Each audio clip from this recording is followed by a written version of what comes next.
नमस्कार दोस्तों, मैं हूं डॉक्टर ताहिर। मैं एक consultant, psychiatrist, de addiction expert, sex disorder expert और काउंसलर हूं। मैं दिल्ली के अंदर कार्यरत हूं। दोस्तों, आज हम बात करेंगे एडजस्टमेंट डिसऑर्डर के बारे में। जैसे कि नाम से ही पता चलता है कि इंसान की ज़िंदगी में किसी नए स्ट्रेस के आ जाने के बाद अगर कुछ physical symptoms, emotional symptoms, behavioural symptoms, psychological symptoms develop होते हैं और वो उस नए स्ट्रेस के प्रति, उस नए एटमॉस्फेयर के प्रति अपने आप को अगर एडजस्ट नहीं कर पाता है,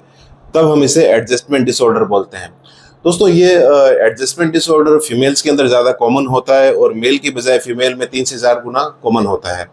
अब स्ट्रेस ऐसे नए क्या हो सकते हैं जिसकी वजह से एडजस्टमेंट डिसऑर्डर शुरू हो सकता है। जैसे किसी के घर में किसी प्यारे की डेथ हो जाना, किसी का अचानक से एक्सीडेंट हो जाना, किसी के मैरिज अचानक से हुई हो और उसका जो नए ससुराल के अंदर सास ससुर पति के साथ एडजस्टमेंट नहीं हो पा रहा हो, या फिर किसी का डिवोर्स हो गया हो, किसी लड़की का ब्रेकअप हो गया हो, या कोई बच्चा एग्जाम में फेल हो गया हो, या उसकी स्कूल चेंज हुई हो, या किन्हीं लोगों ने नई कॉलोनी में घर लिया हो, या फिर किसी को बड़ी बीमारी जैसे कैंसर, ट्यूमर वगैरह या फिर एमआई वगैरह डायग्नोस हुआ हो, या किसी का बिजनेस में बड़ा फाइनेंशियल बड़ा लॉस हुआ हो, किसी की नौकरी चली गई हो, किसी का जॉब के अंदर बड़ा नुकसान हुआ हो, किसी की नौकरी के अंदर उसका डिमोशन हो गया हो। तो ऐसे करके ये जो सारे स्ट्रेस होते हैं अचानक से ज़िंदगी में आते हैं और लोग उनके प्रति एडजस्ट नहीं कर पाते हैं और उनके अंदर काफ़ी सिम्टम्स डेवलप हो जाते हैं, तब हम इन्हें बोलते हैं एडजस्टमेंट डिसऑर्डर। अब एडजस्टमेंट डिसऑर्डर जो होता है दोस्तों, उसका डायग्नोसिस बनाने के लिए चाहिए हमें कि स्ट्रेस आने के कम से कम 3 महीने के अंदर ये सारे सिम्टम्स डेवलप हों और स्ट्रेस के चले जाने के बाद 6 महीने के अंदर इंसान ठीक हो जाए। अब दोस्तों, एडजस्टमेंट डिसऑर्डर जो है इसे हम स्ट्रेस रेस्पॉन्स सिंड्रोम भी बोलते हैं, क्योंकि कई बार ये क्या होता है कि स्ट्रेस अचानक से ज़िंदगी में आता है तो इंसान उसके प्रति जो रेस्पॉन्स दिखाता है सिम्टम्स के रूप में और एडजस्ट नहीं कर पाने के रूप में, तो इसलिए हम इसे बोलते हैं स्ट्रेस रेस्पॉन्स सिंड्रोम। और इसके अलावा इसे हम सिचुएशनल डिप्रेशन भी बोलते हैं, क्योंकि इसके जो सिम्टम्स होते हैं वो डिप्रेशन से काफ़ी हद तक मिलते जुलते हैं। जैसे कि मन का उदास रहना, कंटिन्यू रोना आना, किसी काम में मन ना लगना, किसी चीज़ पर फोकस कंसंट्रेट नहीं कर पाना, भूख नहीं लगना, नींद नहीं आना, फ्यूचर के प्रति नेगेटिव पेसिमिस्टिक व्यूज़ होना, और बहुत ज़्यादा घबराहट, बेचैनी होना, किसी पर भरोसा नहीं कर पाना, हेल्पलेसनेस होना, होपलेसनेस होना, सुसाइडल विशेस होना। तो इस कारण से हम इसे सिचुएशनल डिप्रेशन भी बोलते हैं। अब दोस्तों, इसके मैनेजमेंट की बात अगर करते हैं तो मैनेजमेंट के अंदर अगर आपका जो एडजस्टमेंट डिसऑर्डर डिप्रेशन, एंजाइटी के सिम्टम्स के साथ है, तब हमें डेफिनेटली एंटी डिप्रेशेंट और एंटी एंजाइटी ड्रग देनी होती है। अगर आपको नींद की प्रॉब्लम है, घबराहट, बेचैनी बहुत ज़्यादा है, तो उस केस में हम बेंजोडाइज़ेपिन ग्रुप की ड्रग्स जैसे कि क्लोनाजिपाम, लोराजिपाम, एटिजोलाम वगैरह देते हैं। इसके अलावा दोस्तों, अगर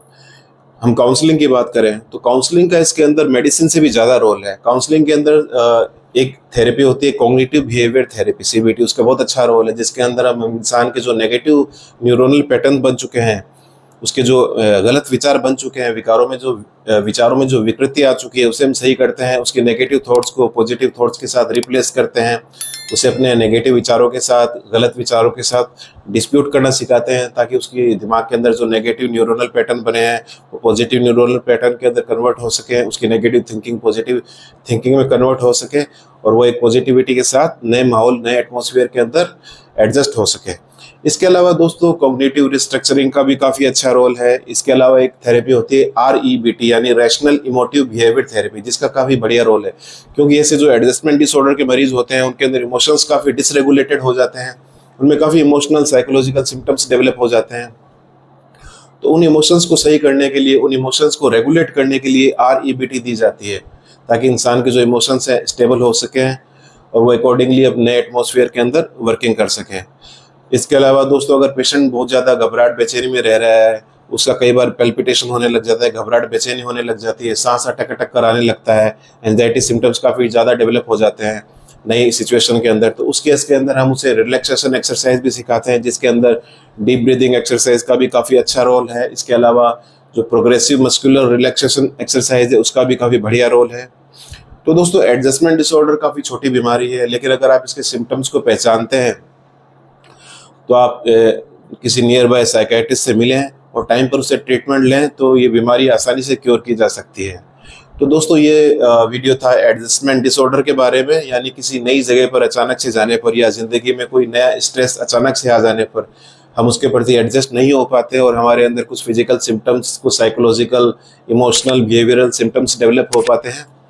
तो उसे हम बोलते हैं एडजस्टमेंट डिसऑर्डर। तो उसे ठीक करने के लिए जो मैंने मैनेजमेंट बताया उसे आप किसी साइकेट्रिस्ट से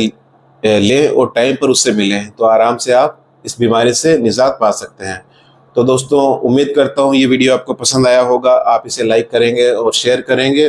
और मेरे चैनल को सब्सक्राइब करेंगे। तो दोस्तों, आज के लिए इतना ही, फिर मिलेंगे एक नए वीडियो के साथ। तब तक के लिए नमस्कार।